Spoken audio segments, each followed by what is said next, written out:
खबर आपको बता दें, ममता बनाम ईडी की लड़ाई इस वक्त बंगाल में देखने को मिल रही है। आईपैक मामले को लेकर के सुप्रीम कोर्ट में सुनवाई पूरी हो चुकी है। ईडी की अर्जी पर सुप्रीम कोर्ट ने नोटिस जारी कर दिया है। ममता सरकार को 3 दिन में जवाब देने के निर्देश जारी किए गए हैं। हाईकोर्ट में हंगामे को लेकर के सुप्रीम कोर्ट इस वक्त सख्त है। हाईकोर्ट की कार्रवाई को रोक दिया गया है, सुप्रीम कोर्ट की ओर से ये कहा गया है। और साथ ही जानकारी आपको दे दें कि ईडी अधिकारियों पर एफआईआर पर रोक की मांग की गई।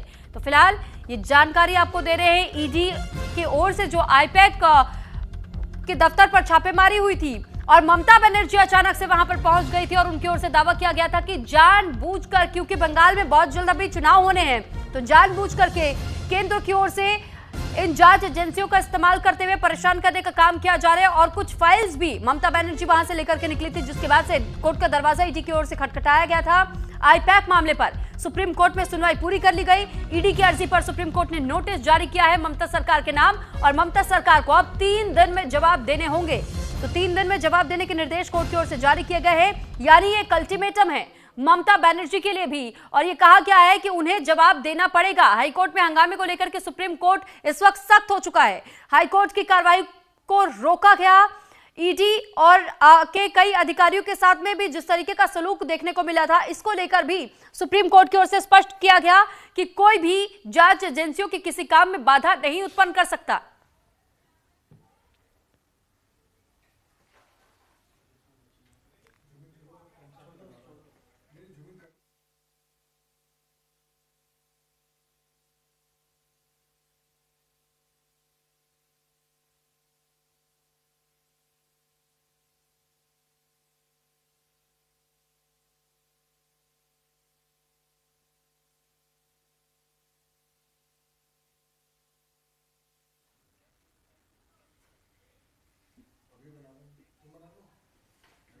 तो अब हम आपको ये पूरा मामला एक एक करके ग्राफिक्स के जरिए समझाते हैं कि आखिर ये पूरा मामला क्या है। देखिए, अगर बात करें 8 जनवरी से इस पूरे सिलसिले की शुरुआत होती है। 8 जनवरी को ईडी की दबिश यहां देखने को कोलकाता में मिलती है, छापेमारी होती है ईडी की ओर से 8 जनवरी को, और फिर आईपैक दफ्तर और आईपैक के प्रमुख के घर पर ये ईडी की रेड होती है। यानी आप सोचिए कि किस तरीके से आईपैक का दफ्तर था, यहां ईडी की टीम पहुंचती है जांच करने के लिए, यहां पर छापेमारी होती है। बताया जा रहा था कि कोयला घोटाले को लेकर के यहां पर ईडी की टीम कोलकाता पहुंची हुई थी, जिस दौरान का ये मामला हम आपको समझा और बता रहे हैं। और उस वक्त यहां अचानक ममता बनर्जी छापा में बाधा डालने के लिए पहुंच गई, क्योंकि छापा में बाधा डालने का आरोप सीधे सीधे ममता बनर्जी पर लगा था। क्योंकि ये जो तस्वीर आप देख रहे हैं ममता बनर्जी की, ये फाइल लिए हुए, ये फाइल लेकर के यहां से निकल गई थी। कई बड़े आरोप उनकी ओर से लगाए गए थे और ममता बनर्जी पर यह आरोप लगा था कि कई ऐसे दस्तावेज थे जो कि ममता बनर्जी अपने साथ लेकर के निकल गई, जो ईडी को जरूरत पड़ सकती थी।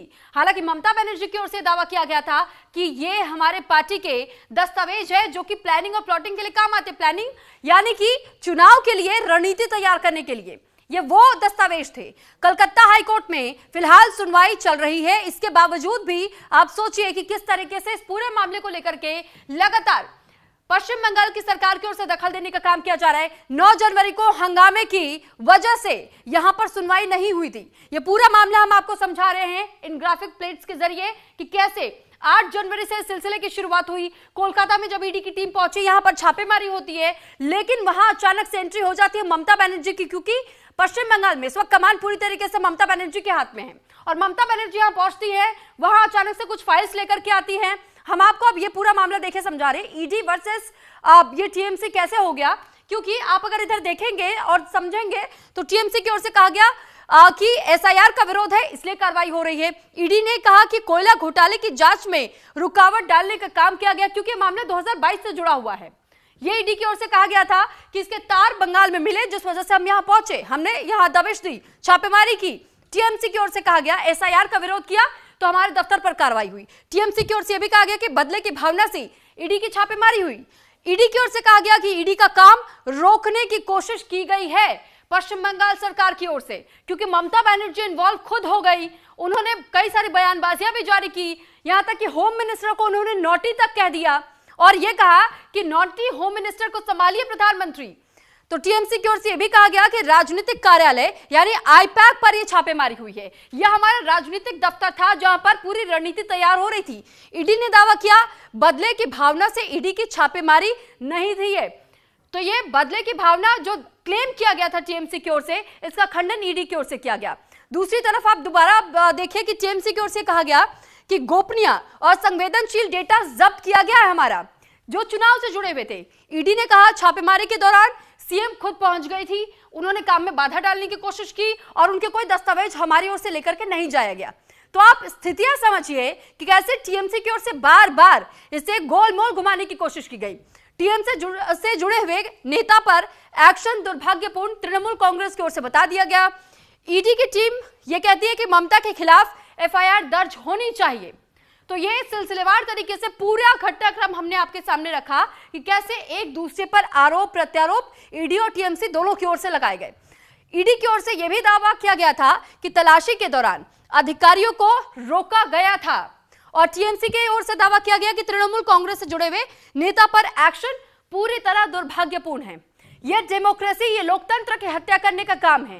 केंद्र की ओर से जानबूझ करके केंद्रीय जांच एजेंसियों का दुरुपयोग किया जा रहा है।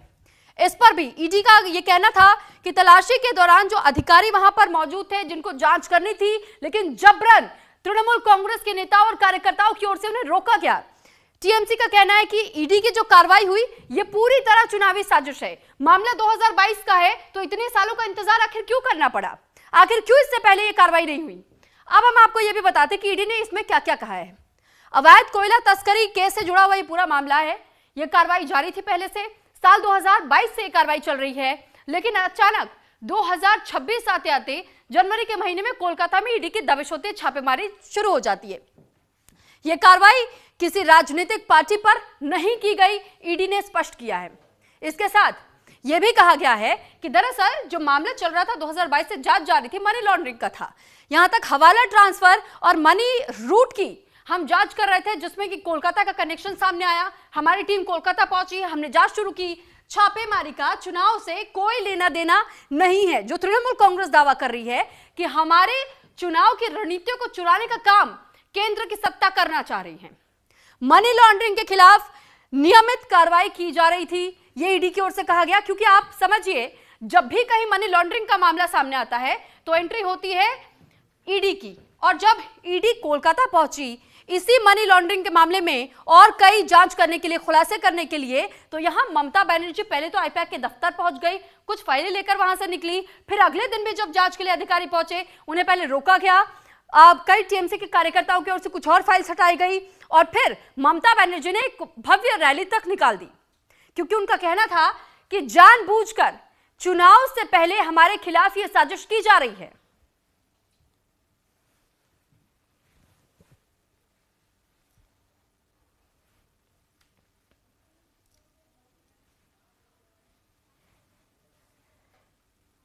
तो फिलहाल ईडी की ओर से जब ये मामला कोर्ट तक पहुंचाया गया, क्योंकि हाई कोर्ट में एक तरफ जहां सुनवाई चल रही थी और उसके बाद से सुप्रीम कोर्ट में ईडी की ओर से इस मामले को लेकर के सुनवाई करने की मांग की गई थी। सुप्रीम कोर्ट की ओर से सीधे सीधे कहा गया ममता बनर्जी को कि उन्हें 3 दिन के भीतर जवाब देना होगा, और ये नोटिस ममता सरकार के खिलाफ जारी किया गया सुप्रीम कोर्ट की ओर से। और कहा गया है कि आखिर वो किसी भी जांच एजेंसी के काम में बाधा कैसे डाल सकती हैं।